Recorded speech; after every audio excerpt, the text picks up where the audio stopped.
Vamos então ao 5º capítulo, Reencontro. Evelina despertou num quarto espaçoso, com 2 janelas, deixando ver o céu. Emergia de um sono profundo, pensou. Diligenciou recordar-se, assentando contas da própria situação. Como teria entrado na amnésia de que estava tornando agora à tona da consciência? Desemperrou a custo os mecanismos da memória e passou a lembrar-se vagarosamente. A princípio, indescritível pesadelo lhe conturbara o repouso começante. Sofrera, de certo, uma síncope inexplicável. Percebera-se movendo num mundo exótico de imagens que a faziam regredir na estrada das próprias reminiscências. Recapitulara, não sabia como, todas as fases de sua curta vida. Voltara no tempo, reconstituíra todos os dias já vividos, a ponto de rever o pai chegando morto ao lar quando contava somente 2 anos de idade. Nesse filme, que as energias ocultas da própria mente haviam exibido para ela, nos quadros mais íntimos do ser, ouvira de novo os gritos maternos e enxergava, à frente, os vizinhos espantados, sem compreender a tragédia que se lhe abatia sobre a casa. Depois registrara a impressão de tremendo choque, algo como se lhe desabotoara no cérebro e vira-se flutuar sobre o próprio corpo adormecido. Então nós vemos aqui que a Evelina está registrando a passagem dela, né? A saída do corpo, a gente vê aqui que ela se vê vendo o próprio corpo adormecido ali. E uma das coisas que muitas pessoas comentam acerca da passagem é exatamente isso, é reviver, rememorar todos os fatos importantes, todas as coisas que aconteceram durante a vida. E isso é uma coisa que a matéria faz. Às vezes as pessoas falam, o plano espiritual, os espíritos fazem a pessoa lembrar. Não, faz parte, digamos assim, do ritual de passagem, né? Faz parte do desencarne que o corpo, no momento em que está começando, está se alinhando ali a passagem, ele mande, né? É como se ele fizesse, digamos assim, um backup, né, de todos os acontecimentos para que fique gravado no perispírito, para que seja realmente arquivado. Essas lembranças estão na mente do corpo perispiritual, mas é como se elas fossem, digamos assim, revistas, né, para que elas fiquem gravadas naquele perispírito que está saindo ali, possa levar todas essas passagens. Faz parte desse ritual de passagem relembrar todos os acontecimentos importantes que houveram durante a vida. Logo após que ela viu, ela está lembrando ali de ver o corpo dela adormecido, um sono invencível, de nada mais se aperceber. Quantas horas gastara no torpor imprevisto? Estaria regressando a si, vencido o colapso por efeito de algum tratamento de exceção? Por que não via ali junto do leito algum familiar que lhe propiciasse as necessárias explicações? Tentou sentar-se e o conseguiu sem a menor dificuldade. Inspecionou o ambiente, concluindo que o pouso se lhe trocara. Inferiu nas primeiras observações que, tombada em desmaio, fora reconduzida ao hospital e ocupava agora larga dependência que o verde claro tornava repousante. Então ela sabia que estava num hospital diferente e ela vê ali que as paredes estão pintadas de verde claro e que é muito repousante. Em mesa próxima viu rosas que lhe chamavam a atenção para o perfume. Cortinas tênues bailavam de manso aos ritmos do vento que penetrava as venezianas diferentes, talhadas em substância semelhante ao cristal, revestido de essência esmeraldina. Então ela está falando ali de uma janela muito bonita, né, de um verde esmeralda, assim, num cristal, uma coisa diferente. Ela não consegue explicar direito o que ela só coloca que parece um cristal, mas que é muito bonita a janela. O quadro que ela descreve, né, é muito bonito. Em tudo, simplicidade e previsão, conforto e leveza. Evelina bocejou, distendeu os braços e não se surpreendeu com qualquer dor. Recuperava-se, enfim, refletiu alegre. Conhecia a presença da saúde e a testemunhava em si mesma. Nenhum sofrimento, nenhum estorvo. Se algo experimentava de menos agradável, era precisamente um sinal de robustez orgânica. Sentia fome. Então ela estava se sentindo forte, robusta, conseguiu sentar sem dificuldade e, percebendo ali que estava bem, que tinha melhorado, ela sentiu fome. Onde o marido? Onde os pais? Desejava gritar de felicidade, comunicando-lhes que sarara. Aspirava a dizer-lhes que os sacrifícios efetuados por ela não haviam sido inúteis. No íntimo, agradecia a Deus a dádiva do próprio restabelecimento e ansiava estender a jubilosa gratidão aos seres queridos. Não mais lograva sopitar o coração embriagado de regozijo e, por isso, buscou a campainha rente a ela. Apertou o botão de chamada e uma senhora de semblante doce e atraente apareceu, saudando-a com palavras de radiante carinho. Evelina aceitou com naturalidade a cooperação da desconhecida. Enfermeira, falou para a recém-chegada, posso rogar-lhe o favor de chamar meu marido? Tenho instruções para, antes de tudo, informar o médico sobre suas melhoras. A senhora Serpa concordou, afirmando, no entanto, que sentia necessidade de reencontrar os familiares de maneira a repartir com eles o próprio júbilo. Compreendo, redarguiu a serviçal com inflexão de ternura.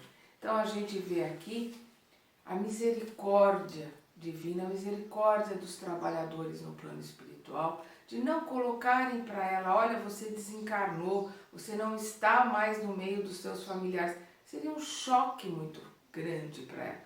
Então, ela está ali convalescendo, né?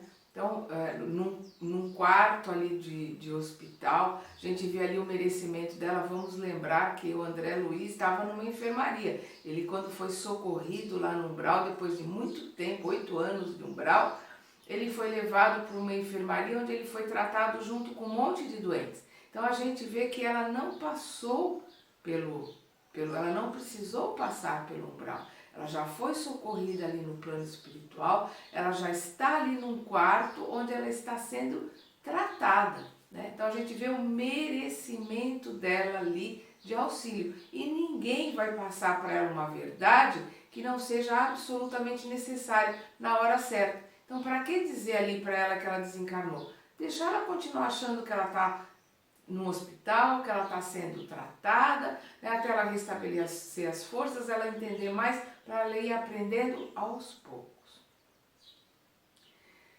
Tenho sede de entender-me com alguém, aditou a convalescente animada. Como se chama a senhora? Chame-me Irmã Isa. De certo, a senhora me conhece. Sou Evelina Serpa e devo ter aqui minha ficha. Sim, Irmã Isa, que me sucedeu? Estou bem, mas num estado estranho que não sei definir. A senhora passou por longa cirurgia. Precisa descansar, refazer-se. Para Evelina, em verdade, Nada havia de surpreendente naquelas palavras articuladas em tom significativo. Sabia-se operado. Passara pela dolorosa ablação de um tumor. Estivera em casa, melhorara tanto que obtivera um passeio com o marido pelas estradas do Morumbi. Apesar de tudo, reconhecia-se novamente hospitalizada, sem poder ajuizar dos motivos. Enquanto alinhava indagações mudas, não viu que a atendente pressionava um ponto cinza em determinado recanto, comunicando-se com o médico de plantão. Então, ali um tipo de interfone, né? Ela está chamando o médico. Cumprimentou a doente. Em 2 minutos, um homem de branco entrou calmo. Cumprimentou a doente, examinou-a, sorriu satisfeito. Doutor, começou dizendo ansiosa por justificar-se, e pediu informes. Desejava saber como e quando conseguiria rever o esposo e os pais. Não seria justo dar aos seus a notícia do êxito com que o hospital a brindava? O facultativo ouviu-a paciente e rogou-lhe conformidade. Retomaria os parentes, mas precisava reajustar-se. Gesticulando carinhosamente, qual se sossegasse uma filha, aclarou: a senhora está melhor, muito melhor. Entretanto, ainda sob rigorosa assistência de ordem mental. Em se ligando a quaisquer agentes suscetíveis de induzi-la a recordações muito ativas da moléstia que sofreu, é provável que todos os sintomas reapareçam. Pense nisso. Não lhe convém agora recolocar-se entre os seus. E com um olhar ainda mais compreensível ajuntou: coopere.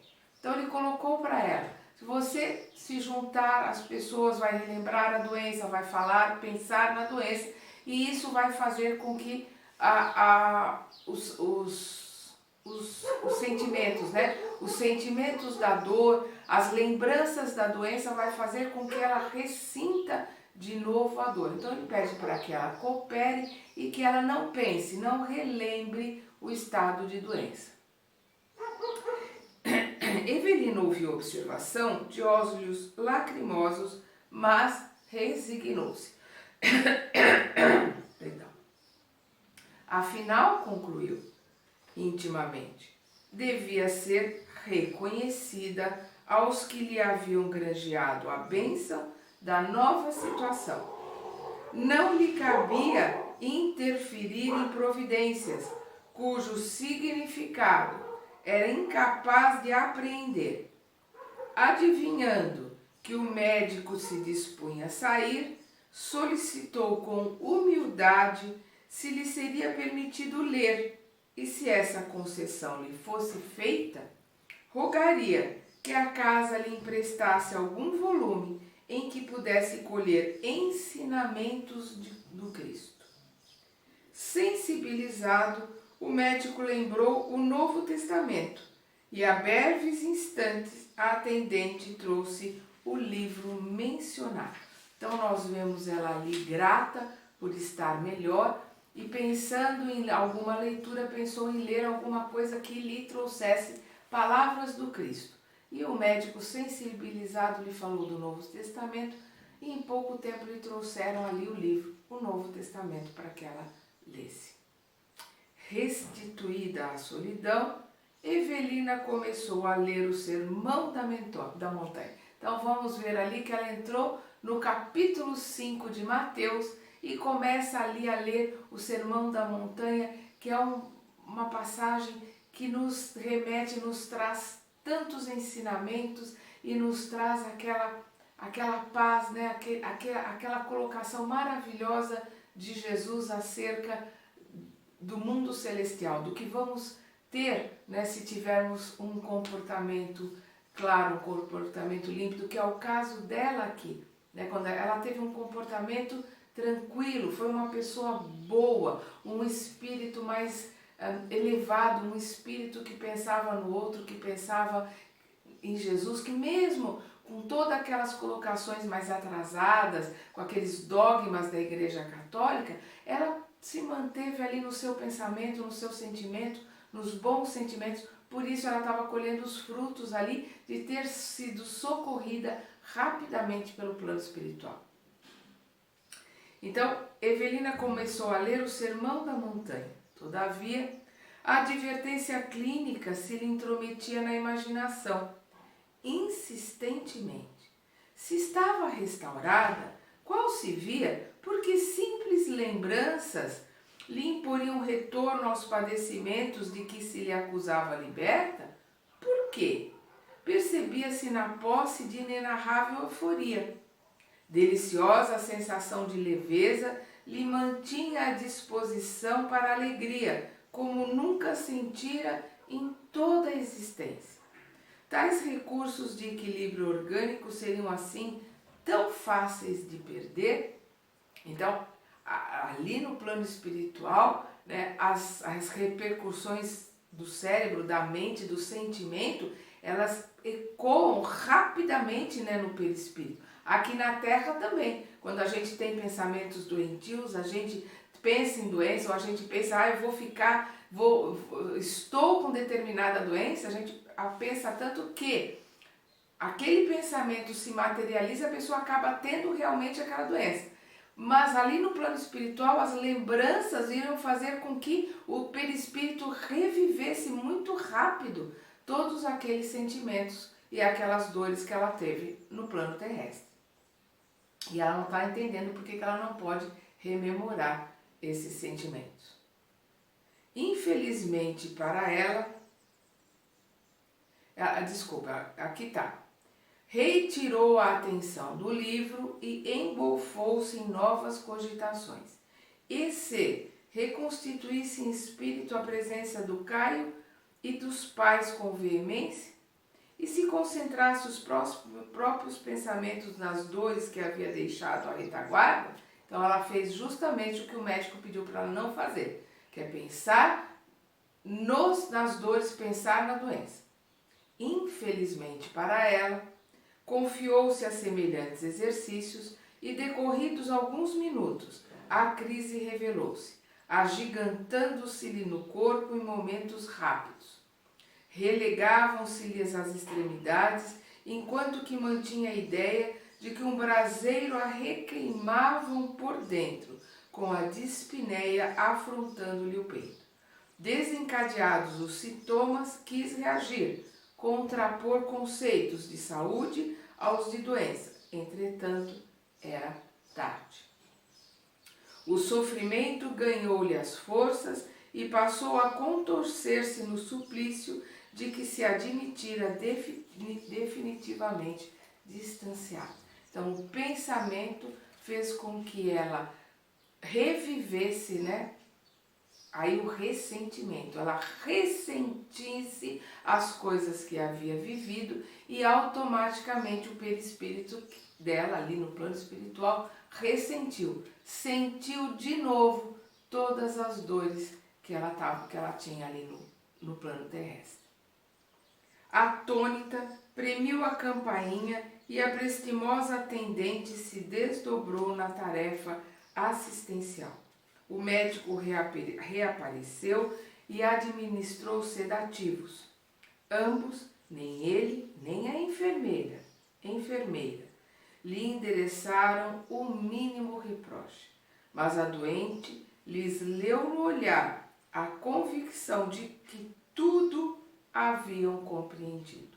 Em silêncio, davam-lhe a saber que não lhe ignoravam a teimosia e que, com toda certeza, não se acomodando aos avisos recebidos, quisera experimentar por si mesma o que vinha a ser um tipo de mentalização inconveniente. Então ela mentalizou, na mesma hora ela plasmou e plasmando ali, né, no perispírito, rapidamente ela ressentiu de novo os sentimentos da doença.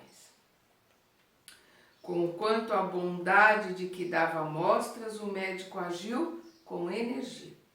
Forneceu instruções severas à companheira de serviço, depois da injeção calmante que ele próprio aplicou à senhora Serpa, em determinada região da cabeça, e recomendou medidas especiais para que ela dormisse.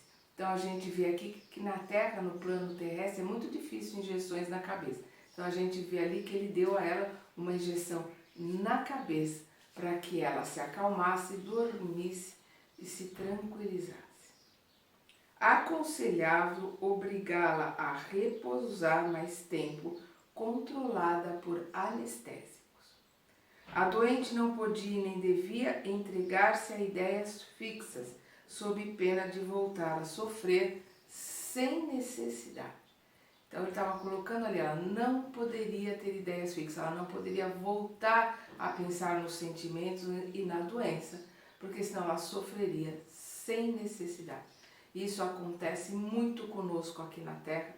Nós plasmamos, né, os sentimentos, plasmamos as nossas dores e recriamos isso na nossa aura, né, na nossa psicosfera, e às vezes revivemos essas dores através dos nossos ressentimentos e elas voltam instantaneamente, igualzinho como nós as sentimos na hora que a pessoa magoou ou na hora que sofremos determinada dor, a ponto da ideia fixa ficar às vezes a tal ponto que precisamos de ajuda de medicamentos e de psiquiatra ou psicólogo para retirar essas lembranças e esses ressentimentos que fazem a pessoa ressentir a dor, ressentir aquele momento de trauma. Evelina registrou as observações dele em franca modorra. Depois abismou-se em pesado sono, do qual despertou muitas horas após, consciente de que se lhe competia cuidar-se, evitando novo pânico. Mostrou o desejo de alimentar-se e foi imediatamente atendida com um caldo quente e reconfortante que lhe calhou gostosamente ao paladar a feição de néctar. Então ela recebeu um caldo gostoso ali para lhe recompor as forças. Refez-se vigilante. Reconhecia-se sobre uma espécie de assistência cuja eficácia e poder não lhe cabia agora subestimar.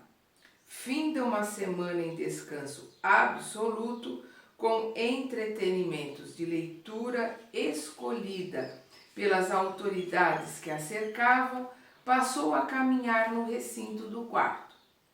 Ao retomar a verticalidade, assinalava em si mesma inequívocas diferenças. Os pés se lhe patenteavam leves, qual se o corpo houvesse diminuído de peso, intensivamente, e, sobretudo, no cérebro, as ideias lhe nasciam em torrente, vigorosas e belas, quase a se lhe materializarem diante dos olhos. Então ela sentiu ali que ela sentiu a diferença, porque ela estava ali no perispírito, que é menos denso. É matéria, mas é menos densa, mais leve. Então ela se sentiu ali mais leve e sentiu que ideias boas, as coisas vinham na mente e como que se materializavam na mente dela, né? Elas se formavam ali na mente dela com muita facilidade, ideias boas, ideias alegres. Numa tarde em que se via mais amplamente estimulada a reaver os movimentos normais, abeirou-se da janela que dava para um pátio enorme e do alto do terceiro andar que a hospedava, contemplou dezenas de pessoas que conversavam alegremente, muitas delas sentadas em torno de irrisada fonte que se erigia em centro de florido e extenso jardim. Então ela pôde perceber que ela estava no terceiro andar de um prédio, onde ela viu um jardim com uma fonte, onde pessoas sentavam ali em volta daquela ponte que estavam conversando. Aquela sociedade serena atraiu-a. Tinha sede de convivência. atreita que se achava austeras disciplinas. Vamos lembrar que ela estava ali uma semana já, né, em descanso, ali naquele quarto, recebendo atenção e lendo. Já fazia uma semana que ela estava ali em repouso. À vista disso, consultou a enfermeira se lhe era concedido descer, travar conhecimento com alguém. Afinal, sugeriu com otimismo, uma casa de saúde não deixa de se assemelhar-se a um navio, em cujo bojo as criaturas se interessam umas pelas outras, estendendo-se as mãos.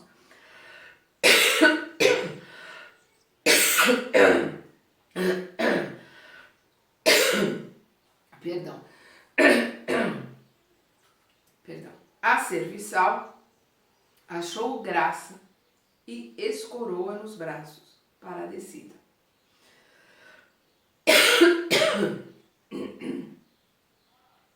Perdão. Eu estou convalescendo ainda da minha gripe forte. Poderia sim divertir-se ali. O ambiente lhe faria bem, ao mesmo tempo que lhe seria lícito granjear uma que outra amizade. Deixada a sós, fitou ansiosamente os rostos que a rodeavam. Figurou-se-lhe estar no seio de vasta família de pessoas afins pelo coração, mas quase todas desconhecidas entre si, qual acontece num balneário. Todos os circunstantes acusavam-se na posição de convalescentes, adivinhando-se-lhes sem dificuldade os vestígios das enfermidades de que haviam conseguido evadir-se. Evelina interrogava-se quanto ao melhor processo de estabelecer contato com alguém quando viu um homem, não longe, que a fitava, evidentemente assombrado. Oh, não era aquele cavalheiro exatamente Ernesto Fantini, o improvisado amigo das termas? O coração bateu-lhe agitado e estendeu na direção dele os dois braços, dando-lhe a certeza de que o aguardava de alma aberta. Fantini, pois era ele mesmo, ergueu-se da poltrona em que se guardava e avançou para ela a passos rápidos. Evelina, Dona Evelina, estarei realmente vendo a senhora? Eu mesma, respondeu a moça chorando de alegria. O recém-chegado não foi estranho à emotividade daquele minuto inesquecível. Lágrimas lhe rolavam no rosto simpático e sisudo, lágrimas que ele buscava enxugar, embaraçado, procurando sorrir. Então vemos aqui o reencontro da Evelina com o Ernesto Fantini no plano espiritual, ali na casa, no hospital do plano espiritual, onde os dois estavam sendo assistidos. Vamos então continuar estudando e aprendendo no próximo capítulo.